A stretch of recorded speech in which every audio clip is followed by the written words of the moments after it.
Muchísimas gracias a doña Ana Virginia Calzada, candidata del Partido Centro Democrático y Social, quien aspira a la presidencia de la República en la próxima contienda electoral. Hoy nos acompaña en este nuevo episodio de Pura Vida y Turismo, donde vamos a conversar sobre los temas que a nosotros nos interesa, que es el turismo y la coyuntura en la que estamos viviendo hoy en día.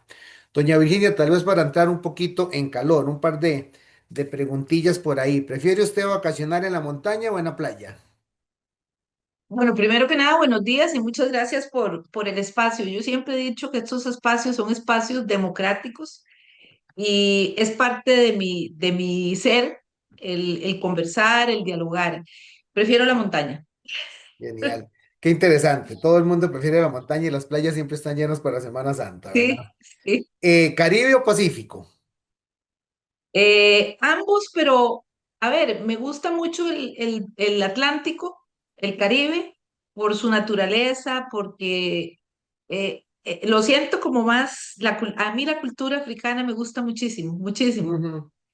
Entonces me gusta más en síntesis, me gusta más el Caribe. Súper. Y finalmente, ¿helado de palillo o cheesecake? Helado de palito, sí, ¿Verdad que sí? ¿Te acuerdas de sí, aquellos helados de Chan? sí, sí. Los de natilla Sí, también me acuerdo. buenísimos, buenísimos. Ahora sí, para entrar ya a lo que vinimos, como decimos, el turismo, doña Ana Virginia, sin duda es una de las actividades económicas más importantes del país, no solamente por lo que representa en la economía nacional, en las cifras macro del país, sino por las oportunidades de desarrollo que ha llevado a tantos rincones de este país donde realmente no vemos ninguna otra oportunidad de empleo, de generación de riqueza, de distribución de riqueza. ¿Cuál es su opinión sobre el turismo como actividad económica con peso social, con peso de generador incluso de paz social, como siempre lo hemos dicho, y como catalizador de oportunidades, especialmente en esas regiones que decía anteriormente que están fuera del gran área metropolitana? Mire, Rolando, para mí el turismo es una de las herramientas quizá más efectivas para mejorar la calidad de vida de las diferentes regiones del país. El turismo yo lo veo no como la visitación nada más, ¿verdad? O el movimiento de algunas actividades, sino que lo veo de forma integral. Cómo hay un desencadenamiento productivo en cada área donde uno puede manejar el turismo. Por eso te digo que es una de las mejores herramientas para mejorar la calidad de vida, porque ahí podemos beneficiar desde los grandes empresarios hasta los pequeños empresarios para que tengan calidad de trabajo y sobre todo calidad de vida. Sí, súper importante. En ese mismo contexto del turismo como ese motor de desarrollo y distribución en tantas partes del país, y hoy estamos sin duda como sector siendo muy afectados por la política monetaria de parte del Banco Central, donde tenemos un tipo de cambio similar o igual al del 2005, con costos de producción del 2025. Ahí tenemos una diferencia de 20 años que está siendo claramente afectado como sector. En caso de llegar usted a la presidencia de la República, ¿qué podríamos nosotros esperar de la política monetaria suya, entendiendo que es un órgano independiente, autónomo, pero que la Junta Directiva y la presidencia sin duda son nombrados por parte del Poder Ejecutivo? Rolando, eso es un tema muy interesante porque para mí y para nuestro partido, el tema del tipo cambiario está muy ligado a otros procesos que se están dando, sobre todo en los últimos años en este país. El proceso del tipo de cambio pasa, a mi manera de ver las cosas, ¿verdad? Por la seguridad del país, por la influencia del crimen organizado, por el lavado, porque lo han expresado muchos economistas que no se explican cómo hay tantos dólares en el mercado. Dólares que no tienen una explicación lógica de qué actividad están proviniendo. ¿Qué pasa con eso? Que hay tanto dólar en la calle que el tipo varía y el tipo baja. Entonces, nosotros tenemos dos herramientas para tratar el tipo del cambio. Estamos conscientes que el tipo de cambio tan bajo afecta de una manera importante al turismo y a otras actividades que se desarrollan en el país. Como usted decía, precios del 2025 versus 2005. La fijación de cambio, nosotros proponemos, por un lado, una fijación transparente, hay que estabilizarlo al valor real que tiene el colón. Y por otro lado, que es la parte de seguridad, atacando nosotros el lavado de dinero y el crimen organizado, vamos a evitar que haya tanto dólar en el mercado para que el colón y el dólar puedan tener su valor justo. A mí me parece que hay dos grandes bloques que hay que atacar con el tipo cambiario. No es solo llegar y decir, bueno, lo vamos a subir o lo vamos a mantener. No, es que esto está siendo afectado por el lavado de dinero en nuestro país. Sí, sin duda debe ser un componente importante. Y en ese mismo orden, hablemos un poquito sobre la seguridad y en el marco del turismo. Un país inseguro claramente no es un destino turístico atractivo para nadie. La gente siempre, naturalmente, vamos a valorar la vida y la seguridad personal sobre cualquier otra circunstancia. Eh, de pronto vemos que nuestros índices de seguridad empiezan a deteriorarse. Justamente esta semana, ayer y el día anterior estuvimos viendo reportajes en el canal bastante popular de Estados Unidos, Fox News. Ayer salió algo también en el New York Post y eso sin duda nos pone en la fachada, en la portada de medios internacionales muy importantes. La seguridad la vemos afectada a nivel de ya un crimen más callejero. Las casas de Airbnb en alguna medida están siendo vulneradas, ¿verdad? Por maleantes, por antisociales que entran, se roban las joyas, se roban la billetera, la computadora, el iPad, etcétera. Este, entendiendo que la seguridad claramente no puede ser exclusivamente para turismo, es para nosotros, para los ticos, para el país en general, pero ¿cree usted que se puede hacer algo específico en el marco del turismo en temas de seguridad? Claro que sí, no solo en el turismo, también a nivel nacional. Nosotros no podemos controlar la seguridad únicamente en el turismo si la seguridad nacional está mal. Nosotros tenemos que controlar la seguridad nacional para poder, digamos, beneficiar al turismo que viene a Costa Rica, la visitación que ustedes tienen en época, sobre todo eh, de vacaciones, ¿verdad? Nosotros estamos proponiendo, Rolando, la creación de un Consejo Nacional de Inteligencia Criminal y Seguridad que va a depender del ministerio, de la presidencia directamente. Yo me he comprometido personalmente a seguir el tema de seguridad. Esto que implica esta comisión, que en esta comisión van a estar absolutamente todas las policías del país, vamos a tener la policía turística, vamos a tener la policía de fronteras, vamos a tener los guardacostas, vamos a tener la policía administrativa, la municipal, Ministerio Público, OIJ, y vamos a tener ahí un cuarto de inteligencia que lo vamos a manejar con inteligencia artificial, mapas de calor. Eh, ¿Qué tiene como fin este grupo? Prever, primero que nada, porque la delincuencia se puede prevenir, prever la delincuencia en las diferentes zonas y eso lo podemos hacer por los mapas de calor.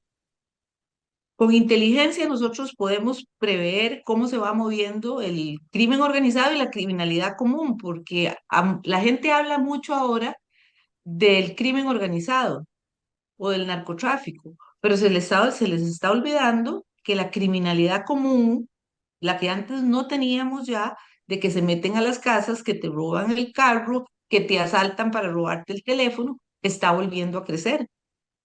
Entonces tenemos dos tipos de criminalidad que tenemos que manejar muy fuertemente, el crimen común y el crimen organizado. La criminalidad común, por decirlo, como te decía antes, asaltos, robos de casas. Eso que me estabas diciendo, los bed and breakfast que se meten y le roban a los turistas el iPad, las joyas, lo que sea.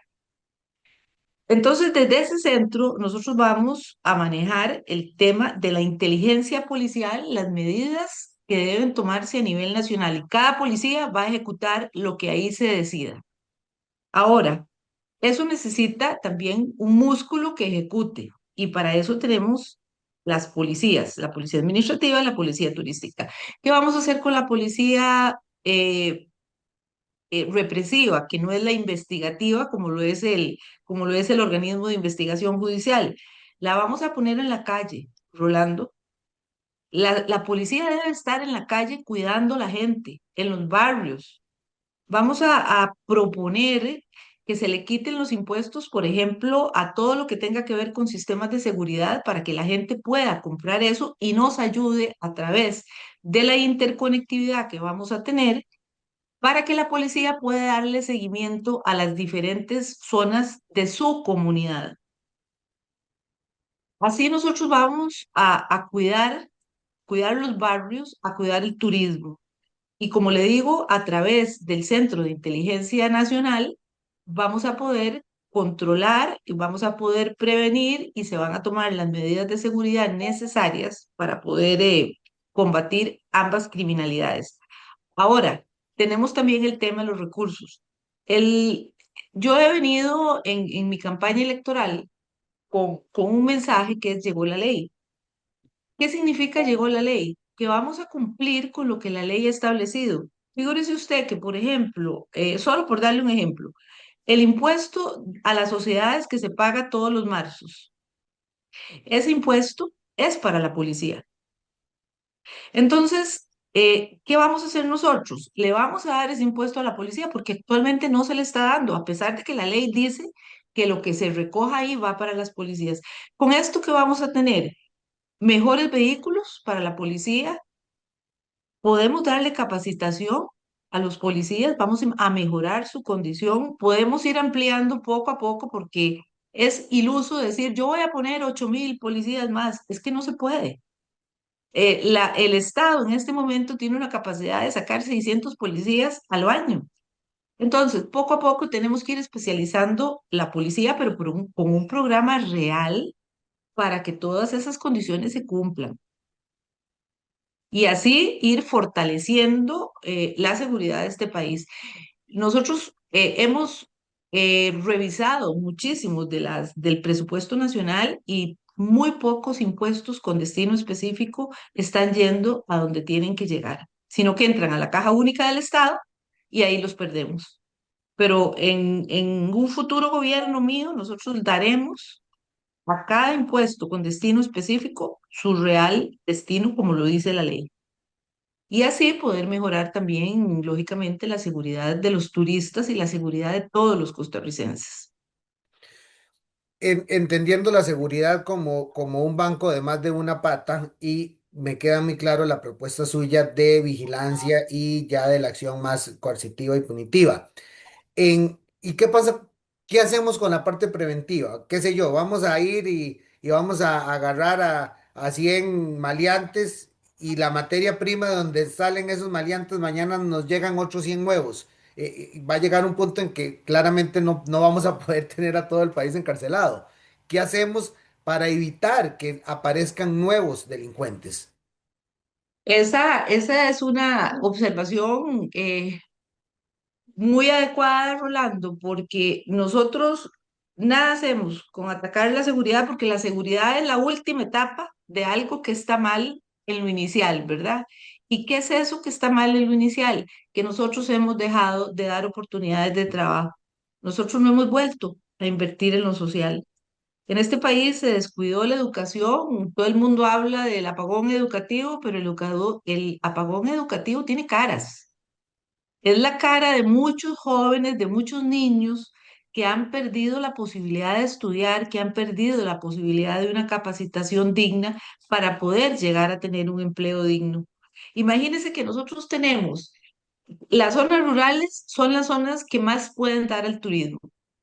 Y figúrese que nosotros tenemos apenas un 10% de los menores y de los muchachos que se están capacitando en todo el país en escuelas públicas. 10%. El resto del país, donde están casi siempre las regiones, ese 90% no está recibiendo educación completa. Olvídese de recibir inglés, ¿verdad? Y olvídese de recibir otro tipo de idiomas que les puede servir para efectos turísticos, para estar en el mercado de trabajo del turismo. También lo veo con el tema de los muchachos que están saliendo, aproximadamente un 70% salen de tercer año de colegio. Esos muchachos podrían irse a recibir una educación técnica, pero no tienen oportunidad de hacerlo porque lo primero que les están pidiendo, en el INA sobre todo, es su título de bachillerato. Y precisamente el INA fue creado para darle oportunidad de trabajo y especialización en algunas áreas a personas que no terminan su bachillerato. Entonces, todo eso junto con la educación, la dignificación del trabajo, la creación de oportunidades de trabajo, es como vamos a lograr nosotros eso. El turismo, al igual que otras actividades privadas, tenemos que incentivarlo y tenemos que incentivarlo a base de oportunidades, a base de creación de empleos dignos, a base de educación y a base de seguridad. Es todo un problema integral el que nosotros tenemos en este momento en el país. Y usted se pone a ver cuánta gente podría estar sus comunidades realizando actividades en el campo que estamos hablando ahora nosotros, turísticas, siendo capacitado por instituciones técnicas, pero no están teniendo oportunidades de capacitación. Entonces, eh, casi todo, Rolando, llega uno a la conclusión que pasa por el tema de la seguridad y por el tema de las oportunidades de trabajo, las oportunidades para la gente joven, de tener una vida digna, de tener un trabajo estable, de tener una casa digna, porque si no, toda esa gente la vamos a perder. Así es, de verdad que es un tema bastante crítico y creciendo. Doña Virginia, una de las cosas más importantes cuando hablamos de turismo, del destino turístico de Costa Rica, es que el destino es el país entero, es el país mismo. Ujú, A diferencia de otros destinos importantes del mundo, donde yo les llamo más enclaves. Usted va a cierto país y está en cierta región y de ahí no se mueve y muchas veces ni siquiera salen de la playa donde están en un todo incluido, qué sé yo. Para bendición nuestra, el país es muy hermoso, tenemos una infraestructura, que carece de muchas cosas, pero una infraestructura que le permite al visitante viajar desde Puerto Jiménez hasta la Cruz de Guanacaste, desde Cahuita hasta Santa Teresa, cómodamente, ¿verdad? Tal vez no de las mejores formas, pero sí cómodamente. Y eso nos lleva a creer entonces que el turismo necesita de que el país funcione como un todo, ¿verdad? No es que funcione una partecita solo para el turismo, es que tiene que funcionar todo el país para que el turismo sea exitoso. Entonces ahí la pregunta es, el poder ejecutivo, entendiendo que tiene una injerencia activa en todas sus dependencias, llámese Ministerio de Cultura, de Educación, de Salud, el MOP, el Ministerio de Hacienda, etcétera, etcétera. ¿Cómo ve usted esa comunicación transversal o esas acciones en que el Ejecutivo como un todo puede incidir positivamente en el desarrollo turístico? Esa coordinación, ¿dónde la ve? ¿Quién la ejecutaría? ¿Quién podría ser el responsable o quién no? ¿Cuál institución? ¿O cómo ve usted ese engranaje que el turismo necesita de todo el Estado y no de solo el ICT, que ya hace su labor? Yo en estos meses he estado más cerca de todo lo que es la planificación del Estado. Antes yo conocía el Estado, lo veía desde la sala constitucional, ahora para efectos del programa de gobierno he tenido que meterme en cada uno de los sectores de este país. Efectivamente, como usted dice, Rolando, ninguna actividad y mucho menos la actividad turística puede verse de forma aislada. ¿Por qué? Porque nosotros necesitamos en el turismo no solo directrices en la parte turística, sino que necesitamos infraestructura. Ahí tenemos que estar coordinados con el Ministerio de Transportes. Necesitamos cultura y tenemos que estar conectados entonces con el ministro de Cultura, Juventud y Deportes. Y así le puedo decir las diferentes áreas en las cuales el turismo debe estar interconectado. De este proceso que yo he tenido, he llegado a la conclusión, Rolando, de que en este país, incluso en el mismo poder ejecutivo, la gente dejó de hablar, la gente dejó de comunicarse. Entonces, usted ve que un ministerio hace una cosa y por otro lado otro hace otra cosa que es totalmente contraria. Lo vemos, por ejemplo, en las calles de este país. Llegan, hacen una calle buena y a la semana, 15 días, llega allá y rompe la calle para hacer algún trabajo que no había hecho. Entonces no hay coordinación interinstitucional. Una de las cosas que está planteado en el programa de gobierno es la interconexión de todos los órganos del Estado. Por ejemplo, que la gente de educación, por decirte un ejemplo ahora, que la gente de educación conozca qué es lo que necesita, por ejemplo, el tipo de profesional que Procomer dice que necesitamos para los futuros años en este país. Porque nosotros estamos, en el tema de educación, estamos educando muchachos con educación del siglo pasado. Tenemos que educar muchachos para los empleos del futuro. Entonces, esa interconexión nosotros tenemos que hacerla. El primer vicepresidente mío, don Waldemar Rodríguez, es un experto en inteligencia artificial, es un experto en las nuevas tecnologías, es un matemático puro, ha tenido premios internacionales y él se va a encargar de todo lo que tiene que ver con la interconexión del Estado. ¿Por qué? Porque nosotros tenemos que funcionar así. Si usted se pone a pensar, el 10% del PIB lo da el turismo. Entonces, ¿cómo? Si tenemos con ustedes el 10% del turismo, los tenemos que tener aislados. Tiene que haber un conjunto de instituciones que estén a la par de ustedes para ofrecer al turista aspectos diferentes a los que hemos ofrecido hasta ahora. Yo no sé cómo funcionan todos los tours que, por ejemplo, cuando viene un crucero, yo los veo que llegan ahí, se llevan las gentes para otro tipo de actividades. Pero, por ejemplo, yo pensaba el otro día que estaba en Punta Arenas, qué bonito sería, porque ya estaba llegando un crucero, qué bonito sería que en lugar de llevárselos para el Puas, que no está mal, hay gente que quiere conocer un volcán que no conoce, pero los cruceros tienen a veces 2.000, 3.000 personas. Qué bonito sería enseñarles, por ejemplo, la cultura limonense, la cultura puntarenense. Qué bonito sería que el Ministerio de Cultura esté presente ahí. ¿Para qué? Para que la gente de la zona pueda tener empleos, pueda tener oportunidades cuando llegan grupos turísticos tan grandes como eso. Si nosotros pensamos que hay aproximadamente 400.000 empleos indirectos que genera el turismo, ¿cómo no vamos a pensar en esa interconexión que tiene que tener el Estado? Los turistas, cada uno tiene su propia inclinación a temas. Uno lo sabe cuando uno va a un crucero en otros países, ¿qué hace? Decir, ah, no, a mí me gusta la historia, entonces a mí me gustaría ir donde haya alguna población indígena. Pero entonces para eso tenemos que tener interconexión. Tenemos que saber cómo funciona el Estado. El ministro de Turismo no puede estar aislado. Entonces, eso nosotros tenemos que interconectarlo para que haya un grupo de personas junto con la comunidad, junto con las instituciones encargadas del turismo, para que desde abajo nazca las verdaderas soluciones. Yo siempre he pensado, Rolando, que las instituciones no son las que deben tomar las decisiones.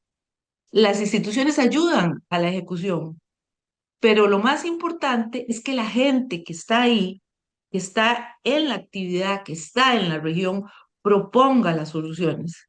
Yo creo mucho en la participación ciudadana organizada, clara, transparente. Entonces, desde abajo nosotros tenemos que buscar esa solución que requiere cada uno de los centros turísticos de este país. Tenemos muchas cosas preciosas, tenemos un país maravilloso, tenemos un país que efectivamente ha sido vanguardia en el turismo verde sobre todo. Entonces tenemos que, no podemos, como dicen nuestros abuelos, matar la gallinita de los huevos de oro.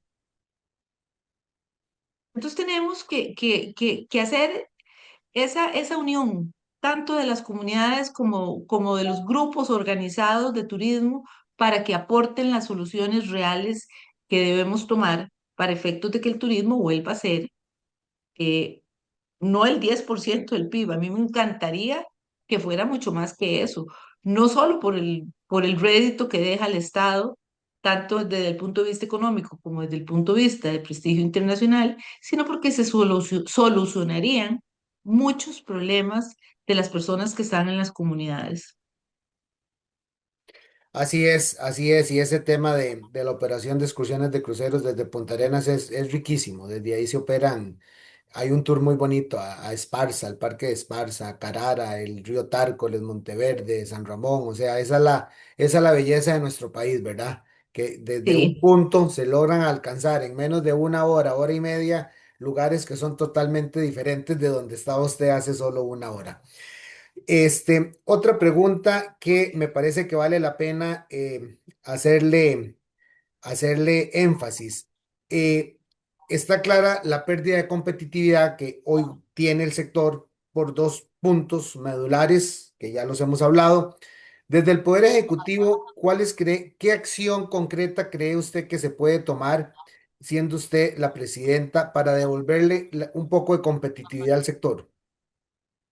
Mire, yo creo que lo primero que hay que hacer es, bueno, hay que hacer dos cosas al mismo tiempo. Yo no pondría una por encima de la otra, pero tenemos que devolverle seguridad al país y tenemos que arreglar el problema del dólar. Yo creo que atacando la seguridad y, como te decía antes, atacando el crimen organizado y el lavado, y por otro lado, estabilizando el dólar, nosotros podríamos volver a ser competitivos. Nosotros somos un país muy caro.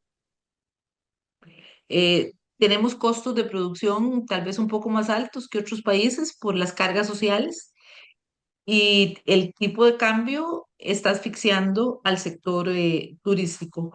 Una de las cosas que nosotros le hemos estado dando vuelta, Rolando, ahora que hablamos de esto, conversando, conversando con unos muchachos que son operadores de tours. Ellos nos decían, es que nosotros porque tienen pymes y MIPYMES, ¿verdad? Esta gente. Entonces, ellos decían, figúrese que para nosotros es muy complicado las épocas donde no hay visitación, porque nos bajan totalmente los ingresos y nosotros siempre que tenemos que pagar una base en las cargas sociales. Ujú, Y son temas que efectivamente el sector tiene razón. Nosotros tenemos que ver cómo hacemos para que en esa etapa, y puede ser a través de una subvención que pueda dar el Estado, porque lo estamos proponiendo en las pymes y en las MIPYMES, subvenciones a los muchachos y a las mujeres y también a las personas, a los hombres que están en la informalidad, que pasen a la formalidad, y nosotros subvencionando durante un año la actividad y exonerando de algún tipo de carga social, de otro tipo de cargas por las cuales no están pudiendo salir adelante. Pero lo de la base contributiva, sí, la vamos a corregir, vamos a conversar con las autoridades de la caja, porque desde el gobierno no se puede hacer, pero sí se puede hacer ujú, ujú. conversando, de ver cómo las personas que están en esa actividad durante el periodo que no hay visitación, o que está muy baja la Claro. visitación, se puedan bajar las cargas sociales, porque si no vamos a asfixiar a la gente. Y no se trata de asfixiar a nadie, se trata de que todos, y donde digo todos, es todos en este Listo. país, salgamos adelante. Muy bien, doña Ana Virginia, de verdad que ha sido un placer conversar con usted el día de hoy. De parte de Pura Vida Turismo, le deseamos los mayores éxitos en esta campaña y en esta época navideña también, ¿verdad? Con ya estos vientitos que empiezan a correr en este mes de diciembre. Muchísimas gracias, Rolando. Y solo decirte que igualmente, bueno, una época de Navidad muy bonita con su familia y un año nuevo que nos traiga un país mejor. Amén. Y solo decirte que una de las promesas, digamos, que yo me he hecho a mí misma y que la tengo desde la primera carta que mandé al partido cuando acepté la candidatura, es que Costa Rica vuelva a ser el país pura vida. Así es, esa es nuestra marca intrínseca. Exactamente, esa es la marca país. Así es. Muchísimas gracias, doña Virginia. Feliz día. Encantada. Gracias. Hasta luego. Hasta luego.